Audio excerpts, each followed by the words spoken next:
Así que quiero compartir con ustedes un tema que es muy interesante en la praxis de la iglesia, pero que poco hablamos de esto.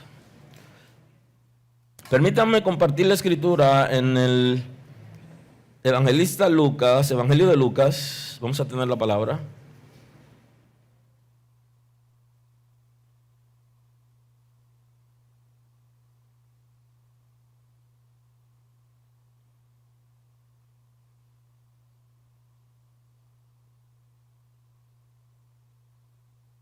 Así dice la escritura en el Evangelio de Lucas, capítulo 22, versículo 7, dice la escritura en el nombre de Jesús.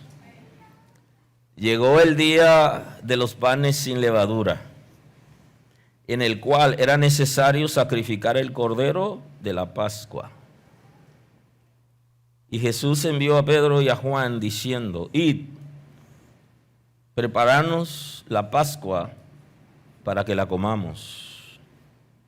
Ellos le dijeron: ¿dónde quieres que la preparemos?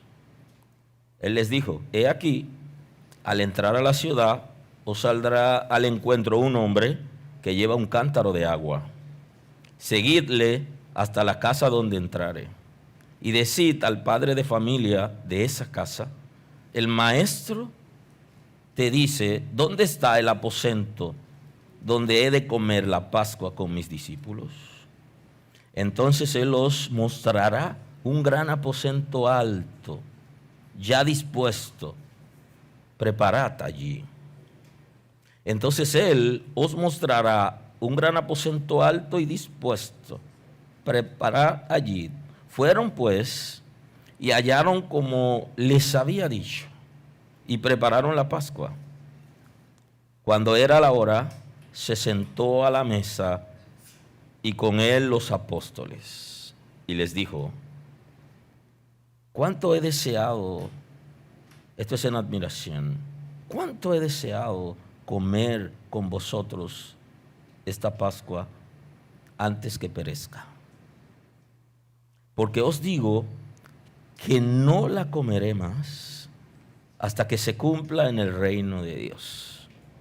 Y habiendo tomado la copa, dio gracias y dijo: tomad esto y repartidlo entre vosotros, porque os digo que no beberé más del fruto de la vid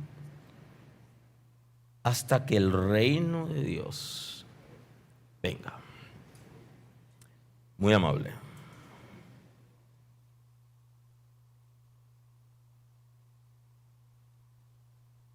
Gloria a Dios. Hablamos de la Cena del Señor.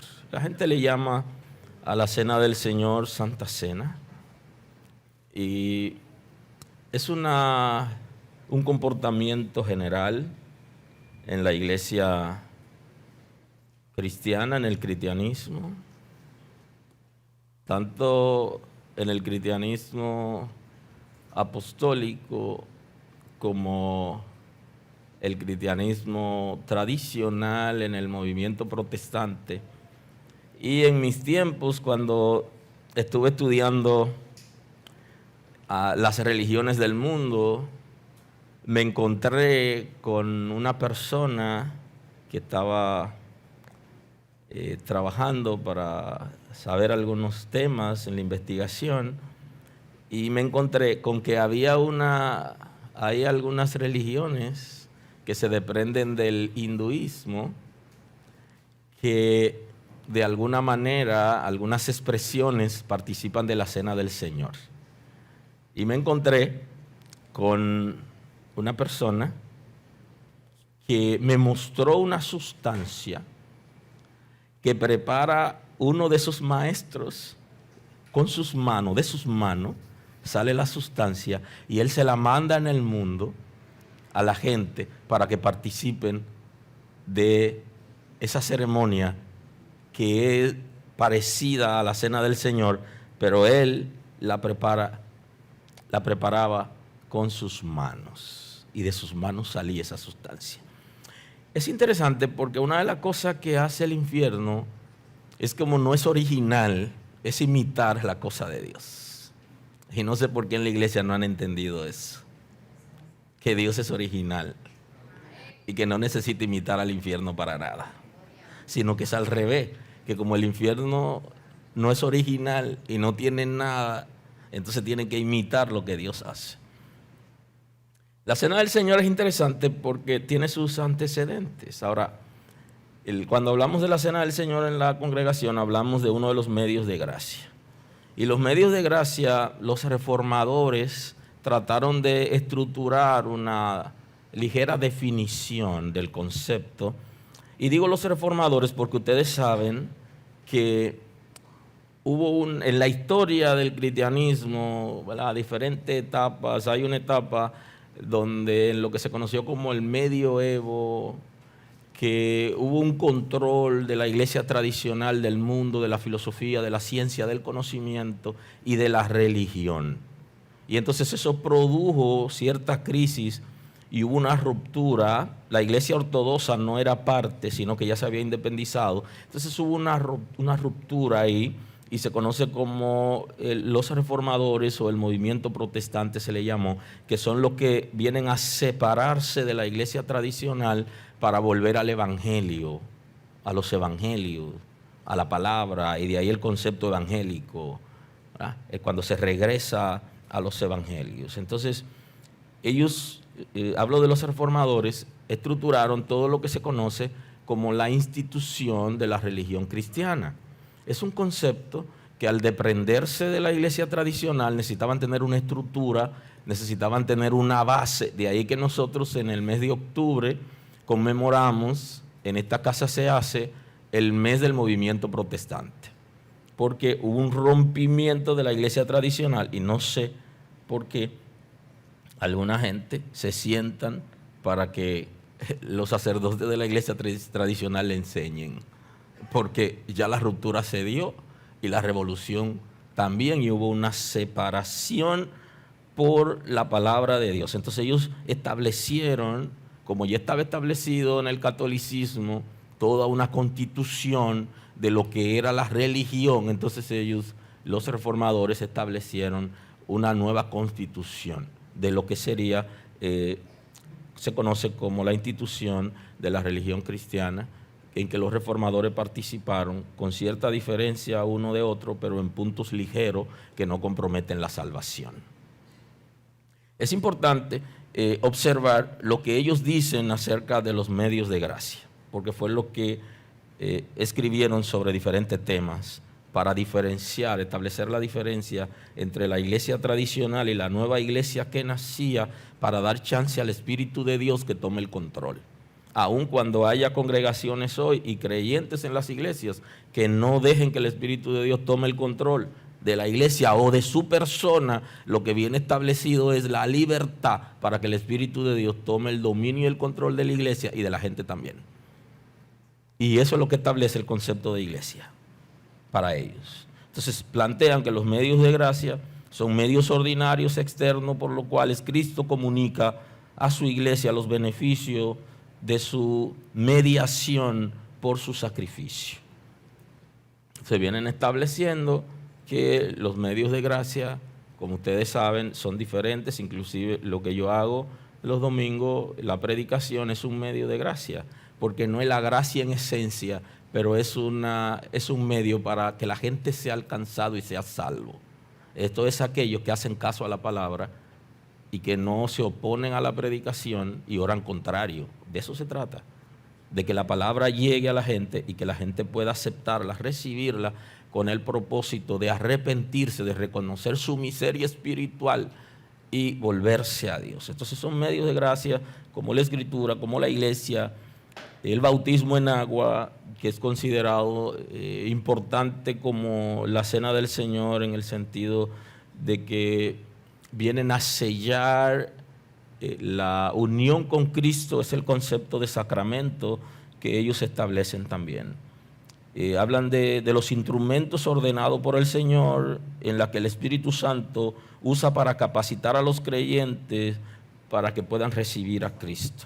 Y el concepto de sacramento sella la unión con Cristo en el pacto de gracia, porque existe el nuevo pacto que la iglesia tradicional no entendió ni asumió, sino que se quedó en el antiguo pacto. Inclusive hay congregaciones protestantes hoy que siguen en el antiguo pacto, no en el nuevo. Y ese no es nuestro tema de hoy, pero podemos sentarnos a ver eso porque hay iglesias protestantes que todavía están en el antiguo pacto.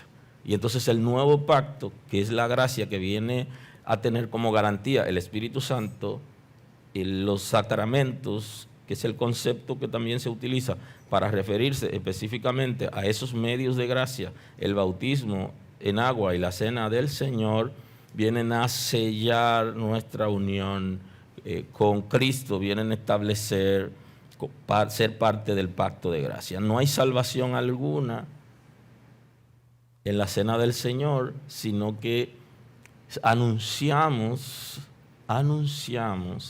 la gracia de Dios que rescata a los perdidos por medio de la cena del Señor. Y nos hacemos partícipe, y ojo con eso, subrayé eso que es importante, nos hacemos partícipe de su sacrificio, porque podemos ingerir el cuerpo de Cristo, no porque somos antropófagos, no, sino porque nosotros somos capaces de amarnos unos a otros y tolerarnos, aceptarnos. Porque cuando usted participa de la cena del Señor, usted anuncia que usted está unido con sus hermanos y que usted es capaz de dar su vida por los hermanos.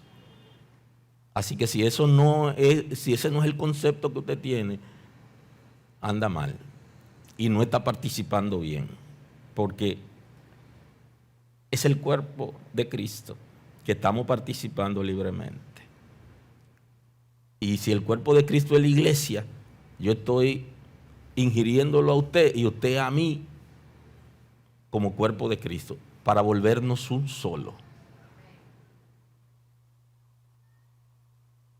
Y entonces Pedro trata de hablarnos acerca de Cristo, porque el Señor no improvisa, Él no está improvisando qué pasará ahora, qué vamos a hacer ahora, qué vamos a hacer después. Dios tiene todo un proyecto, tiene un plan en la que Él establece cosas. Y entonces ya cuando nosotros hablamos de la cena del Señor, ya estaba en el corazón de Dios antes de que Cristo se encarnara.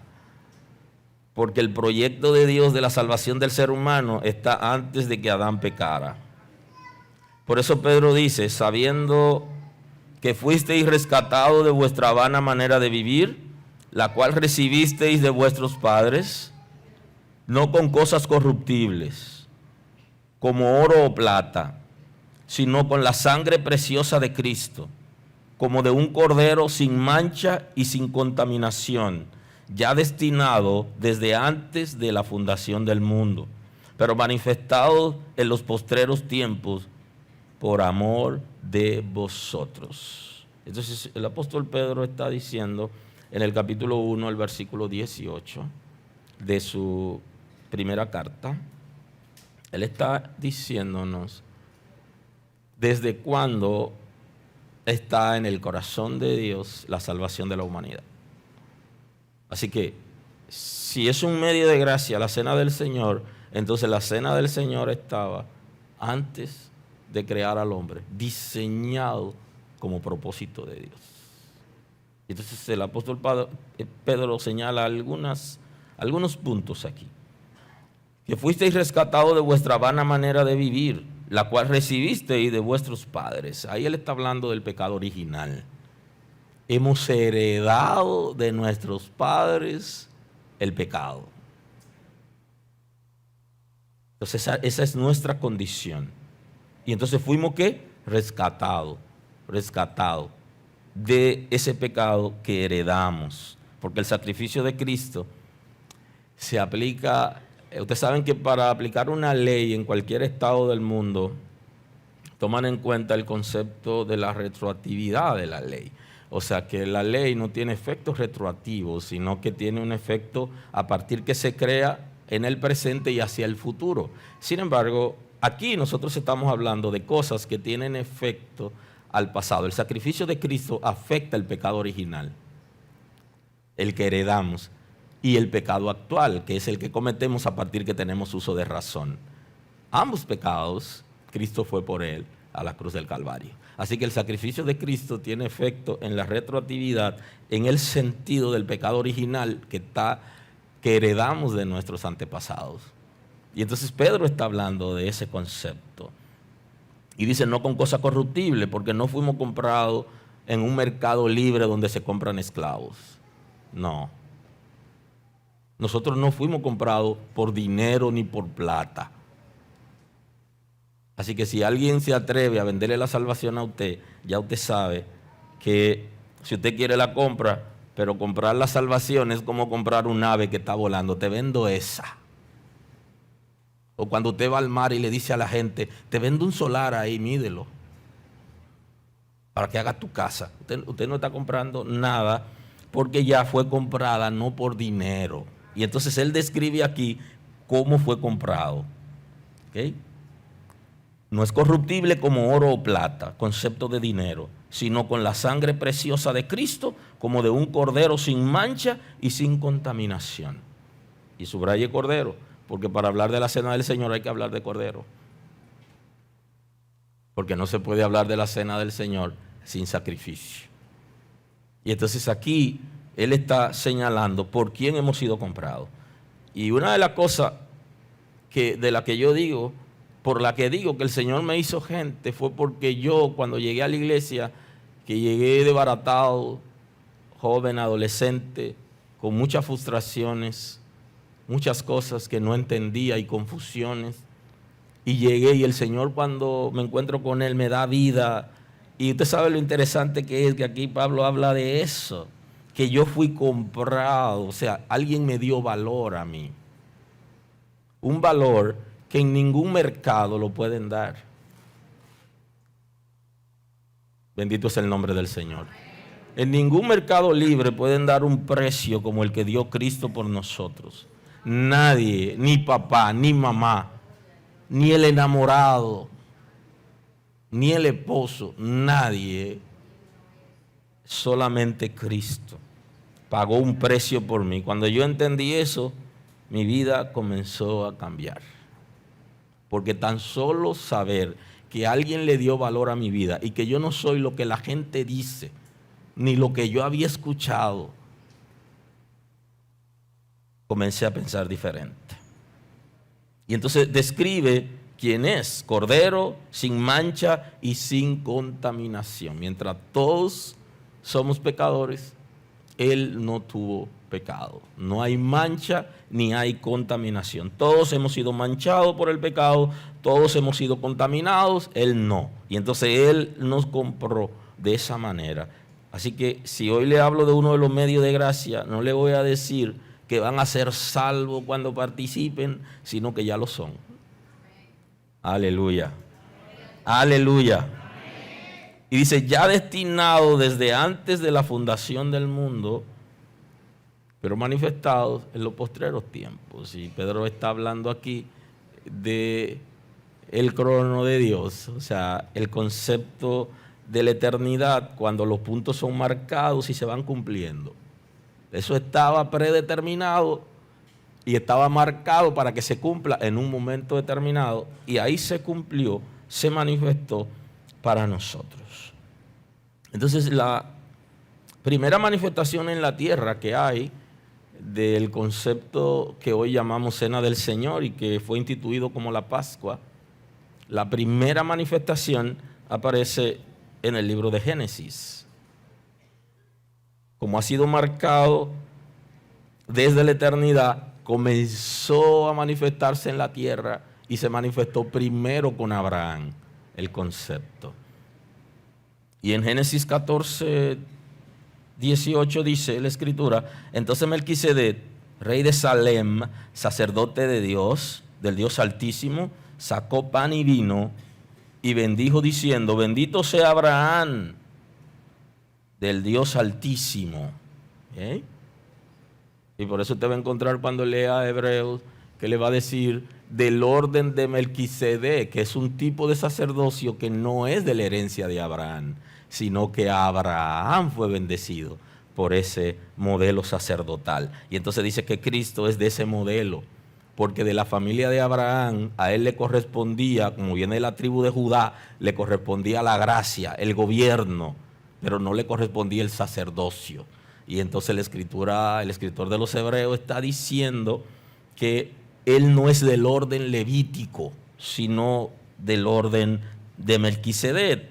Y se trata de ese señor, de Melquisedec, que a usted le gustaría que yo le explique, pero ese no es el tema de hoy, para hablarle de Melquisedec, que pudiéramos tomarlo en cualquier momento, para hablar de él, pero rey de Salem, sacerdote del Dios Altísimo, sacó pan y le bendijo diciendo: bendito sea Abraham, el Dios Altísimo, creador de los cielos y de la tierra, y bendito sea el Dios Altísimo que entregó tus enemigos en tus manos. Y dice, y él le dio a Abraham los diezmos de todo. O sea, Abraham, cuando recibió de Melquisedec el pan y el vino, que lo veremos más adelante, que fue la primera manifestación de la gracia de Dios como cena del Señor, él entregó sus diezmos a ese sacerdote, y esa es una señal de que él no se lo pidió. Él no le dijo, dame tus diezmos, no, él se lo dio él voluntariamente. No tuvieron que retorcer el brazo para que dé, ni le contaron cuento de camino para que dé, ni le contaron historia y lo marearon, no, eso salió de su corazón. Y ese es el concepto bíblico, grábese eso y subráyelo, que si yo tengo que torcerle el brazo, entonces no dé porque está mal. Es una decisión personal y voluntaria. Y lo hizo Abraham porque estaba agradecido de Dios. Y entonces él lo decidió de corazón. ¿Cuándo lo hizo? Cuando se encuentra con el sacerdote de Salem, Melquisedec, le da pan y vino, lo bendice, él lo reconoce como una autoridad de Dios, y entonces él voluntariamente lo hace. Es la primera manifestación de la cena del Señor en la tierra. Viene desde antes de la fundación del mundo, pero ahí tuvo su primera manifestación. ¿Por qué? Porque ya Abraham era partícipe de los beneficios de la gracia. Porque en todas las dispensaciones hay una gracia. Lo que pasa es que a nosotros nos tocó vivir la dispensación especial, que es la gracia perfecta.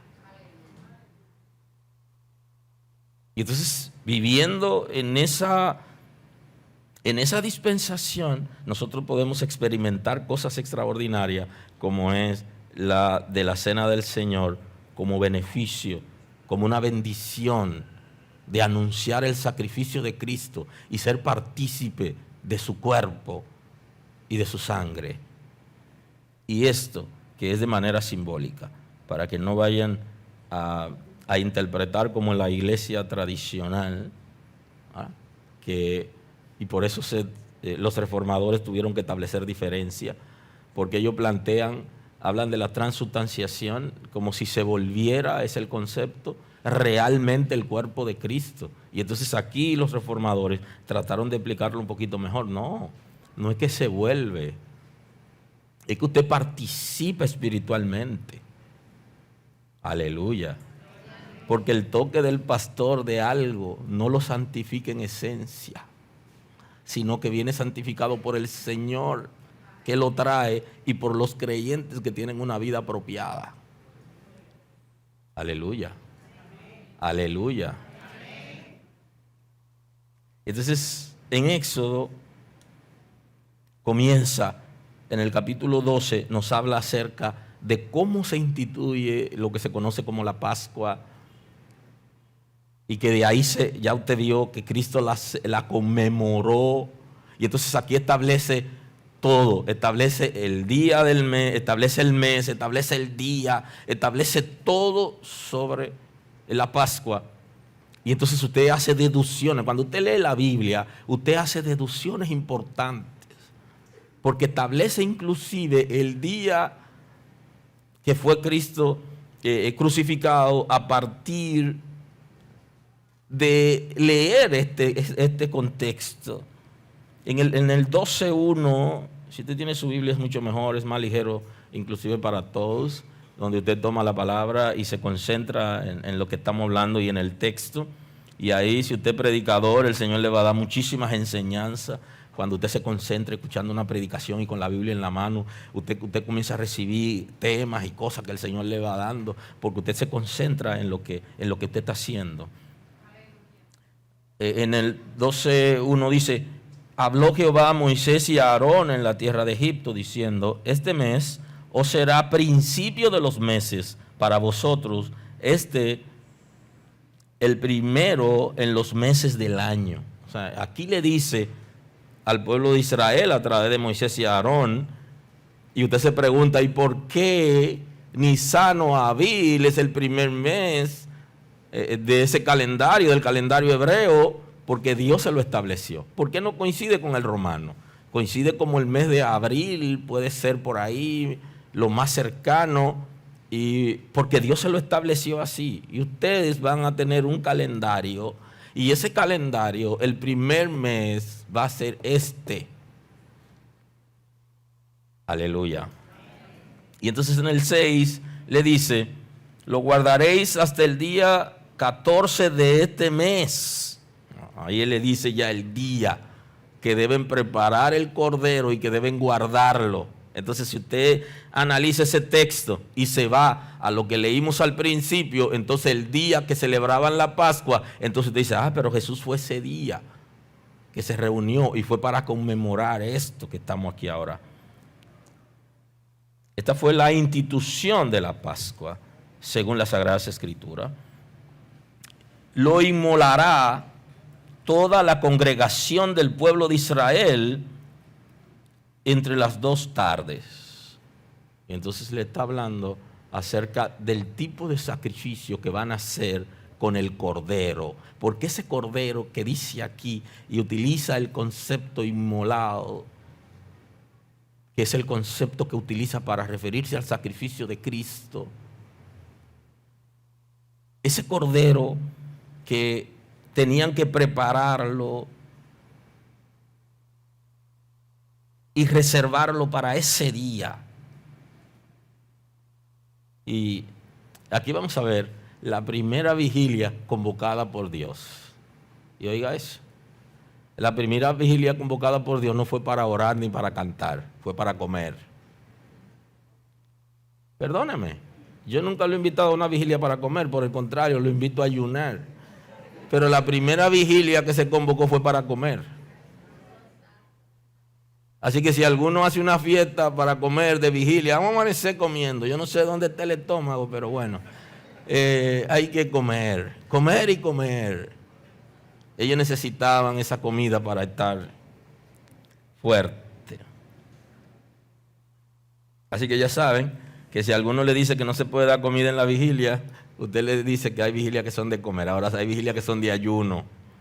Y las otras vigilias que aparecen en la Escritura eran de trabajo, establecida por el templo en Israel, establecido por el sumo sacerdote, donde ponía grupos de sacerdotes a trabajar, cada uno en diferente vigilia, porque la noche tenía 4 vigilias, ¿verdad? La primera vigilia, que es de 6 a 9, la de 9 a 12, la de 12 a 3 de la mañana, que es la más fuerte, y la de 3 de la mañana a 6, y luego ya la dinámica del día. Pero esto fue, ¿verdad? Y dice: y tomará la sangre y la pondrá en los postes y en el dintel de las casas en que lo han de comer. Cada quien en el lugar donde va a comer guardará la sangre y la va a rociar. La va a rociar. Porque ese cordero representaba a Cristo y su sangre lo iba a proteger de la muerte. Aleluya. Por eso es que Jesús está diciendo que el que viene a Él ha pasado de muerte a vida. ¿Tienes razón, Cristo? Aleluya. Eso es una pregunta. Puede ser de consumo personal. ¿Tienes razón, Cristo? ¿Tendrás razón en mi vida si es que yo tengo la vida abundante que Cristo ofrece por medio de su misericordia y su perdón? Entonces debe ponerlo en los dinteles de la casa. De ahí se interpreta el concepto de ángel de la muerte, que algunos creyentes manejan y hablan de eso, de un ángel que mata. De ahí viene el concepto, porque esto está narrado en un momento donde ocurrieron lo que se conocen como las plagas en Egipto.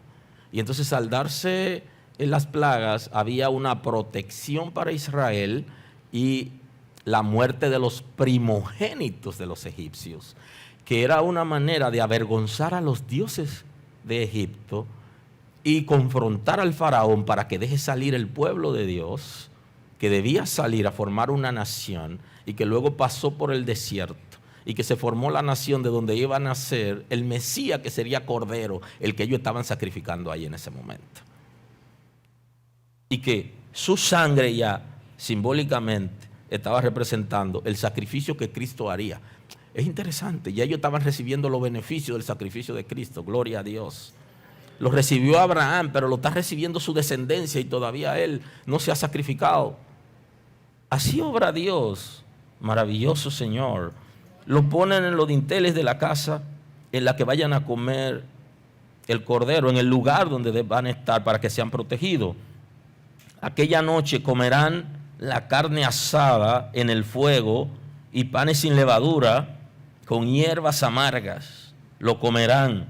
Ninguna cosa comeréis de él cruda, ni cocida en agua, sino asada en el fuego. Su cabeza con sus pies y sus entrañas, ninguna cosa dejaréis de él hasta la mañana. Y lo que quedare hasta la mañana, lo quemaréis en el fuego. Le dice, se lo van a comer. Y todo lo que no se coman, no lo dejen. Quémenlo cuando amanezca, para que no quede rastro de lo que pasó aquí. Esa cena que ellos convocaron en familia, ese sacrificio que estaban haciendo y anunciando, esa sangre que regaron, lo iba a proteger de la ira que estaba pasando en Egipto.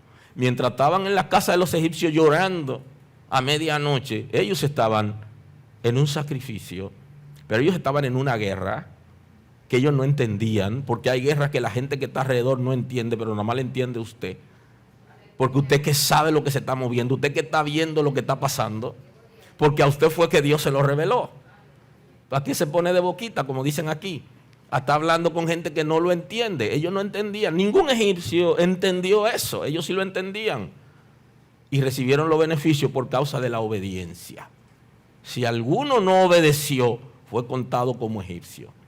Porque el que no obedece es contado entre los impíos. Y no iba a recibir la bendición. Pero todo el que obedeció e hizo como el Señor le había mandado, que es el que traza las pautas a seguir para protegernos, entonces estaba cubierto en ese lugar.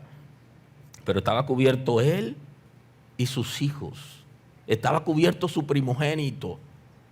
Imagínese usted, donde había un padre que era primogénito y su hijo primogénito, los dos se van. ¿Alguien está aquí hoy? Y en el 12:11 dice, y lo comeréis así, ceñidos vuestros lomos, vuestros calzados y vuestros pies.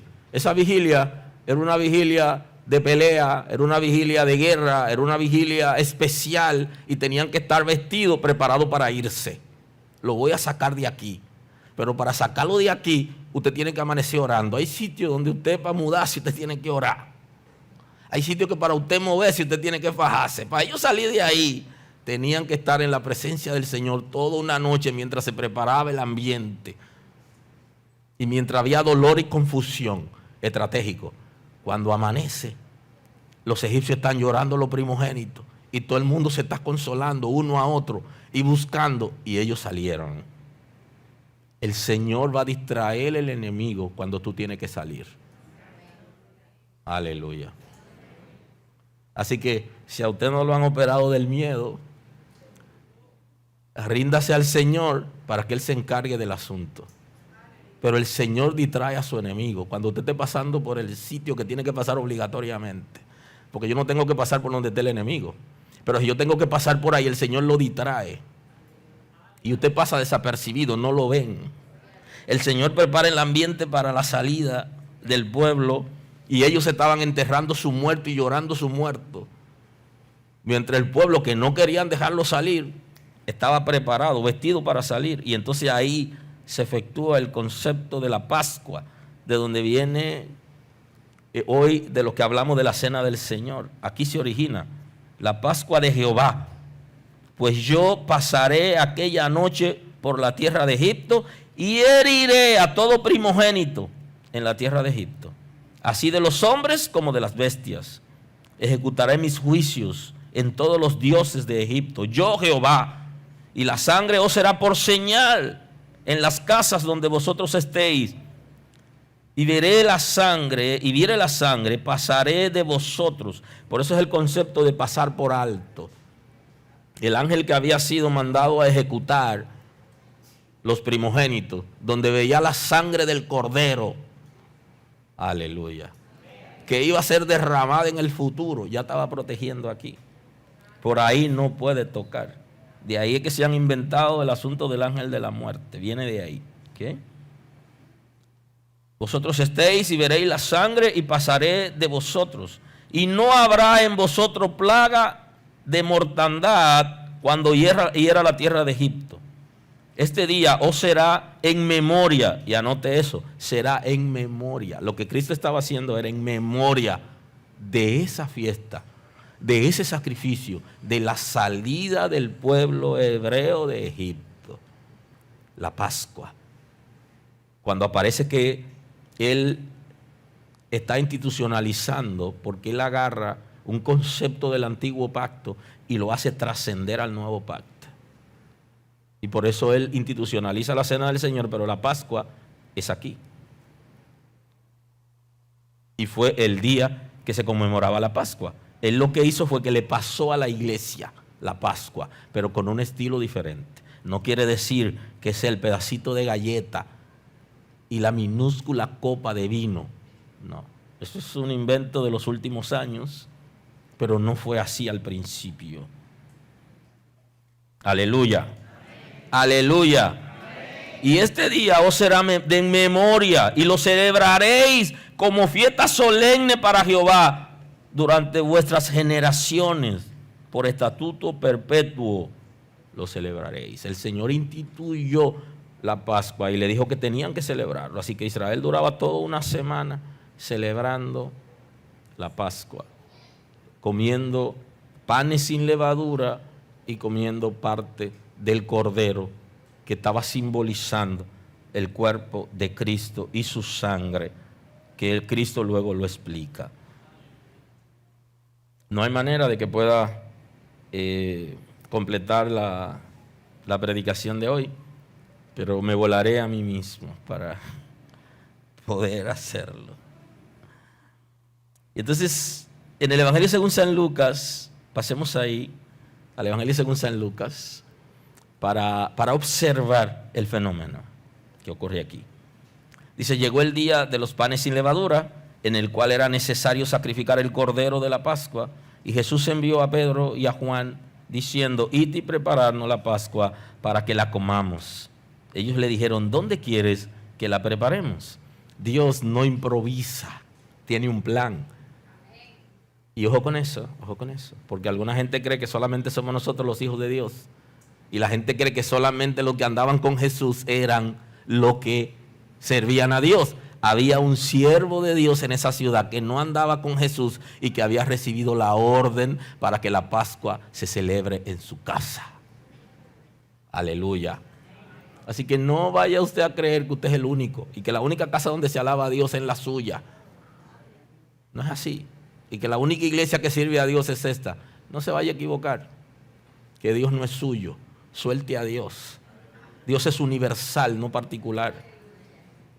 Y no solo lo va a bendecir a usted, sino a otro. Y tiene inconverso que ha seleccionado que lo bendice primero que a ti. Porque así es que Dios obra. Ese es su plan. Y elige inconverso inclusive, y se puede demostrar en la Escritura, para que bendigan a los hijos de Dios. Y es su siervo, porque está obedeciendo, aunque alguno dentro no obedezcamos. Al encuentro un hombre que lleva un cántaro de agua, seguirle hasta la casa donde entrarle y decirte al padre de familia de esa casa, el maestro te dice, ¿dónde está el aposento donde he de comer la Pascua con mis discípulos? Vayan y pregúntenle y díganle cosas concretas. ¿Dónde está el lugar preparado donde yo comeré con ustedes la cena? Se lo dice a sus discípulos. Me lo dice a mí, le digo, ¿en serio, maestro? Sí, ve a la calle tal, que allí te va a encontrar. Él tiene una experiencia con una congregación, porque los gentiles a veces no conocen la solemnidad de las cosas.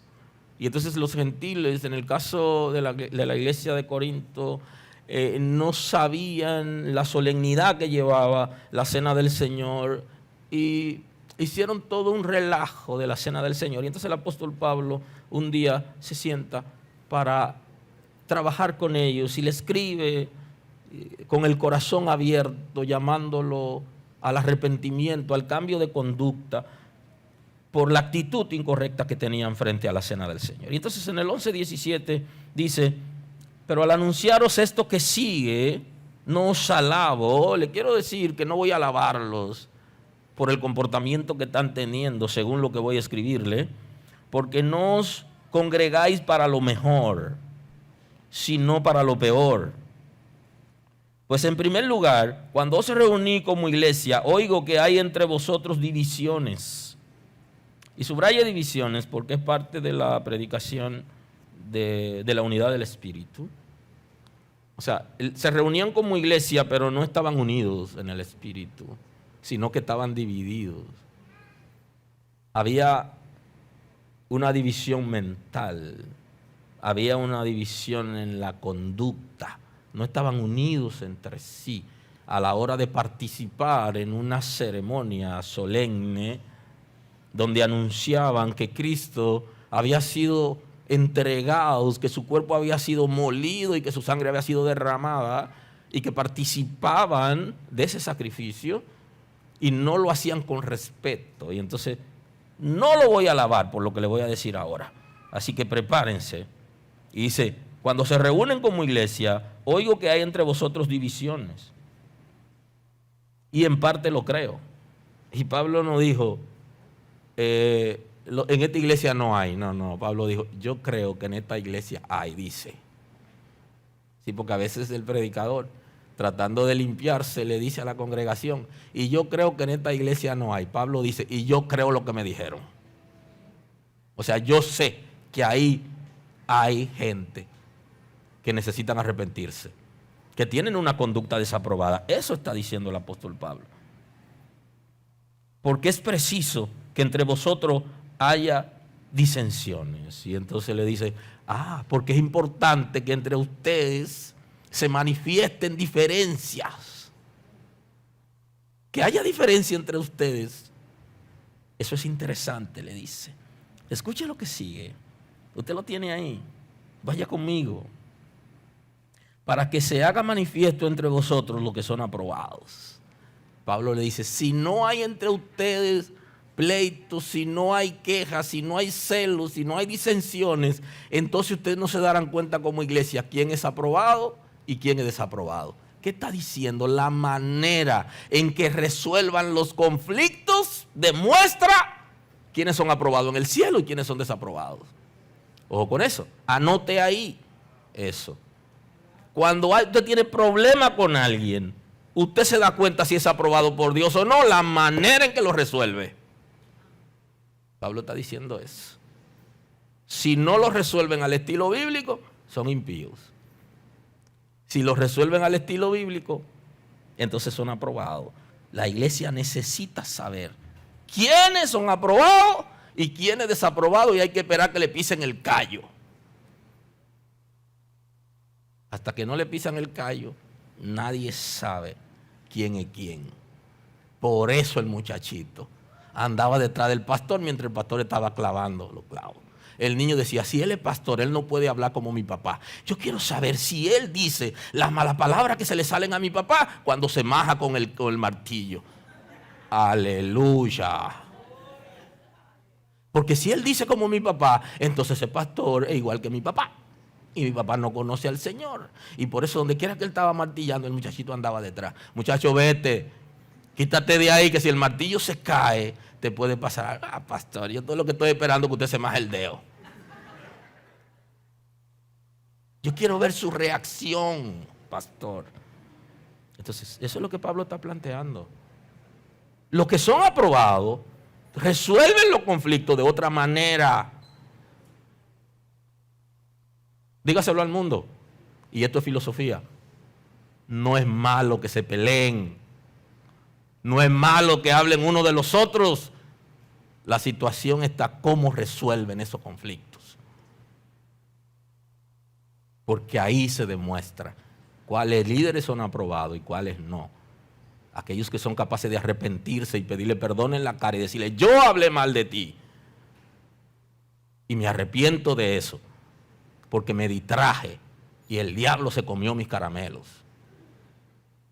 Eso es lo que está diciendo. Si no procede de manera correcta, entonces no es aprobado. ¿Alguien está aquí hoy? Cuando pues os reuní vosotros, esto no es comer la cena del Señor, le dice. Ustedes se reúnen a comer la cena del Señor, pero eso no es comer la cena del Señor. Eso ni fue lo que yo le enseñé, ni lo que nos enseñó Cristo, ni es lo que dice la palabra. ¿Qué diferencia hay de la cena del Señor de ese momento con la de ahora? Que se reunían a comer y la cena del Señor era un almuerzo. Pero ese almuerzo lo llevaba cada quien. Y usted sabe que hay gente que llevan langostas y camarones cuando hay un paseo y uno lleva pan con espagueti. Y cuando usted ve que abren ese olor a langosta, que uno a veces ni la ha comido y se la comió fue alguna vez en alguna boda o en alguna invitación, y usted se le van los ojos y entonces levanta su langosta, le quita el caparazón y usted mirando. Y lo mira, y él sabe que usted lo está mirando, pero no le brinda, porque lo que quiere es que usted se distraiga mirando ese plato. ¿Y quién va a querer comer espaguetis? De ahí es que él, en una conferencia, Eliezer nos estaba tratando de explicar qué es lo que pasa, cómo es que atrapan en las redes a los chicos, cómo nos atrapan a todos. Y entonces hablaba del niño que le enseñan la pizza y luego le entran en la boca la habichuela. Y él está viendo la pizza, pero se la quitan y le cambian la habichuela. Entonces, así celebraban la cena del Señor en una iglesia. ¿Usted se imagina? Usted cabizbajo, trajo su pan con espagueti, usted no da para más. Y entonces el que llevó la langosta, los camarones, se los retrega a usted en su cara, de que él realmente tiene más recursos que usted. Imagínese el que llevó un pavo horneado para compartirlo con su familia. Y entonces usted llevó una yuca con huevo. ¡Qué buenísima! Pero cuando uno ve el pavo horneado, el olor del pavo, cambien ese huevo de ahí. Lo más que usted quiere es que le den la salsita, aunque sea del pavo, para echarle la yuca. Entonces, mire, eso es doloroso. Y entonces el que se come el pavo levanta su muslo de pavo y le hace así delante de usted. Señores, eso lo hacían hermanitos y hermanitas en las reuniones de la iglesia cuando participaban de la cena del Señor. Por eso es que a Pablo le dicen, oye, esta iglesia está cogiendo fuego aquí. Esto no hay quien lo aguante. Aquí en esta iglesia hay de todo. Léase primera carta a los Corintios para que usted vea cómo el apóstol Pablo comienza. Ahí se dio de todos los rebús que se podían dar. Ahí todos se dieron. Y Pablo entonces llama la atención, porque no es malo. Y ahí voy con la filosofía. Las cosas son. Y en las cosas malas se aprende. Entonces Pablo dice, no es malo que esas cosas se den. Porque al comer cada uno se adelanta a tomar su propia cena. Uno tiene hambre Otros se embriagan. Oiga, ya usted sabe. Llevaban unos añejados de qué sé yo cuántos años del barril o de la casa de qué sé yo quién. Uno de España, el otro de Chile, de la viña de fulano, de perencejo y de mengano. Y cuando descorchaban, a usted le llegaba el olor del vino y lo saboreaban. Usted sabe, como los expertos saboreaban con el propósito de llamar la atención a la gente y terminaban embriagados en la iglesia. Y cuidado con eso, porque las iglesias de hoy se bebe más que nunca. Y los creyentes, no hay un lugar donde pueden ir a hacer lo que quieran hacer. ¿Qué os diré? ¿Os alabaré? En esto no os alabo. Le dice, no le puedo alabar esa conducta. Y esa es la predicación. O sea, no podemos alabar la conducta reprochable. No es iglesia. Que al que más coopera le permitamos que hagan cosas que sean reprochables, porque se van para el infierno. Y ese no es el propósito de nosotros. El propósito de nosotros es guiar a la gente a Cristo, indistintamente. Todos necesitamos arrepentirnos, mayormente aquellos que tienen conducta visible. Y entonces el apóstol Pablo dice, no lo voy a alabar en esto. Eso es reprochable, le dice. Y entonces él sigue en el 27. De manera que cualquiera que comiera este pan o bebiera esta copa del Señor indignamente, será culpado del cuerpo y de la sangre del Señor. Entonces le dice Pablo, ustedes están cogiendo esto a relajo, y esto no es un relajo. Le dice, si siguen haciendo lo que están haciendo, ustedes se van a extraviar, se van a perder. No están sirviendo a Dios con esa conducta. Entonces le llama la atención. Observe que Pablo está llamando la atención justamente por la conducta que había allí. De manera que cualquiera que comiera este pan o bebiera esta copa indignamente es culpado del cuerpo y de la sangre del Señor. Le está diciendo, cuando ustedes participan de esa manera en la cena del Señor, es como si ustedes usaran la lanza que utilizó el soldado romano para abrir el costado de Cristo. Y si ustedes no quieren abrir el costado de Cristo de nuevo, sean solemnes a la hora de participar. Entonces dice un cantante puertorriqueño, hemos vuelto a poner a Jesús en la cruz con nuestras actitudes. Eso lo dice él. Está interesante la frase. Tiene relación con esto. Mi actitud ocasionalmente puede hacer que yo lleve a Jesús a la cruz y le abra el costado con la lanza o pase los clavos por su mano. Y entonces llama la atención. Será culpado del cuerpo y de la sangre del Señor. Por tanto, pruébese cada uno a sí mismo y coma así del pan y beba de la copa. Le dice, pruébense a ustedes mismos. Le está diciendo, reflexionen, arrepiéntanse, pídanle perdón a Dios, busquen el rostro de Dios, no participen de la cena como si fuera un libertinaje. Guarden solemnidad al asunto. Esto también lleva a las congregaciones a establecer dogmas un poquito delicados. De hecho, tuve la experiencia de alguien que me dijo, yo tengo anotado los que no participaron de la cena del Señor, porque es una costumbre aquí. Yo le dije, espérate, a mí no me dé esa lista, que yo no la necesito, yo no me voy a meter ahí. Eso hace que la gente no vayan a la iglesia cuando están peleados con el esposo o con el esposo, pero es mejor reconciliarse antes de comer la Santa Cena. Es mejor pagarle al que usted le debe, y si no, decirle que usted le va a comenzar a pagar y hágale un abono y después participe y no se quede en la casa. Cuando hay Santa Cena hay gente que se queda porque no se quiere arrepentir. Sabe que no está bien y no quiere participar, pero no quiere que lo vean, porque si lo ven le van a preguntar, porque hay iglesias que hacen lista. Y yo le digo que aquí me la iban a entregar. Le dije, no, yo no quiero eso, yo no me meto en lío. El que no quiere participar es un asunto de él y Dios. Yo no voy a perseguir a la gente. Oh, pero venga acá, ¿me va a meter en rojo a mí? ¿Y yo vine a pastorear para perderme? No, yo estoy salvo. ¿Yo voy a perseguir a la gente? No, es una decisión personal de cada quien. Ah, usted no comió la Santa Cena, mañana hay que llamarle a una reunión. Pero por Dios, es un compromiso personal. Ahora, lo que la palabra nos está enseñando es que nosotros nos examinemos. Pero observe algo muy interesante, que usted se examina con Dios, pero usted también tiene que examinarse con su prójimo. ¿No es mejor pedirle perdón a la gente que usted ha ofendido y participar de la cena del Señor que quedarse en la casa y no venir a la iglesia el día que está la cena del Señor porque usted no está preparado para comer? Razone conmigo, es mejor, porque usted no es salvo. Oye, el que está salvo no tiene una conducta apropiada.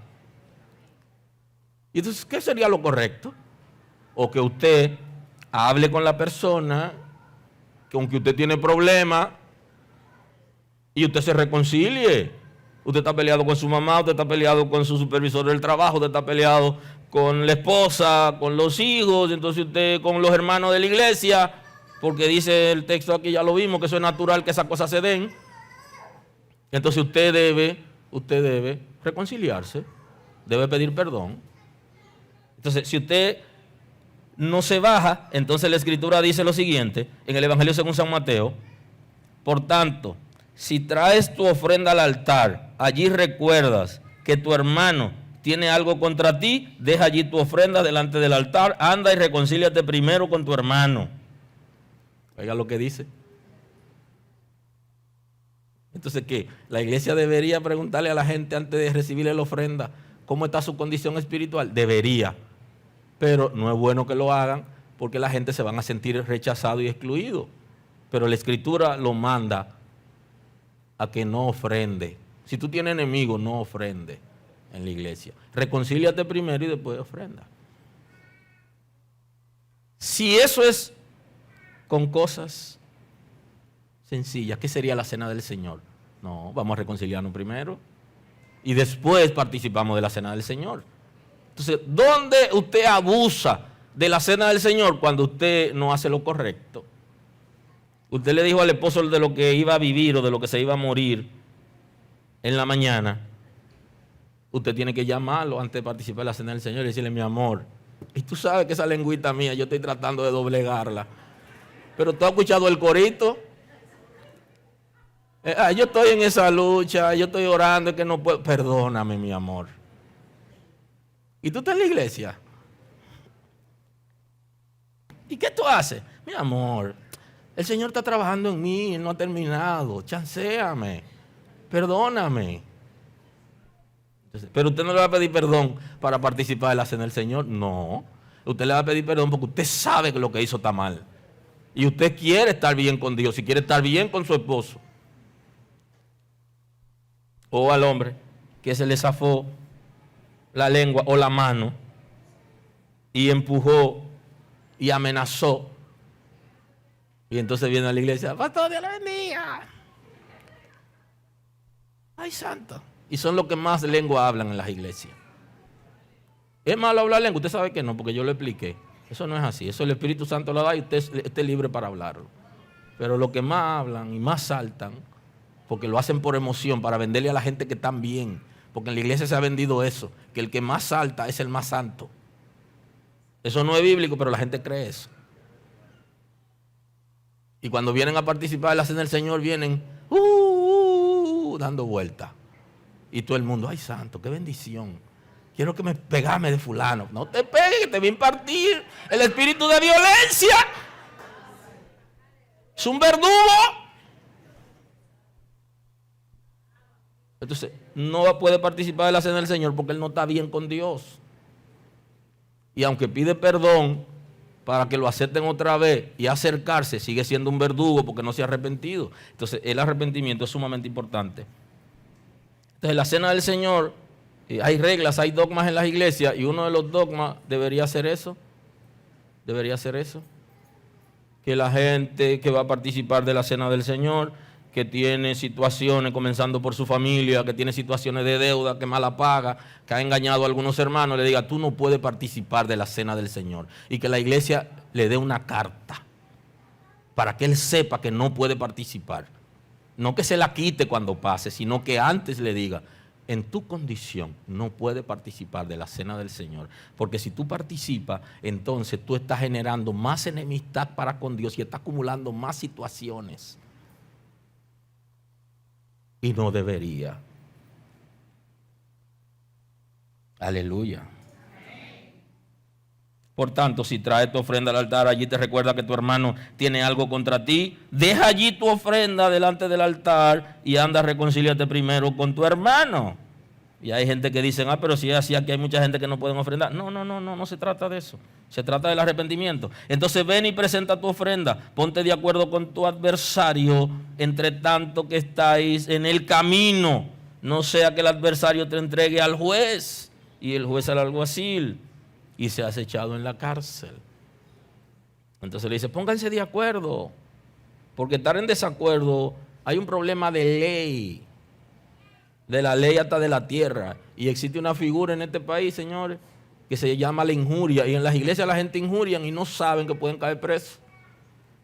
Porque hay una figura en la Constitución. Difamación e injuria se llama. Eso es peligroso. Aleluya. Y entonces aquí dice, no, ponte de acuerdo para que pueda ofrendar. Entonces, si va a participar de las cosas sagradas, necesita estar en condiciones para hacerlo, porque esto no se trata de apariencia, sino se trata de una relación con Dios de responsabilidad. ¿Qué sería lo recomendable? Que si suena la trompeta, yo me vaya. Pero ¿quiénes son los que se van? Los hijos de Dios. ¿Y quiénes son los hijos de Dios? Aquellos que han sido regenerados por el Espíritu de Dios. Y entonces, si yo soy salvo, ¿por qué yo no puedo participar de la cena del Señor? ¿Por qué no?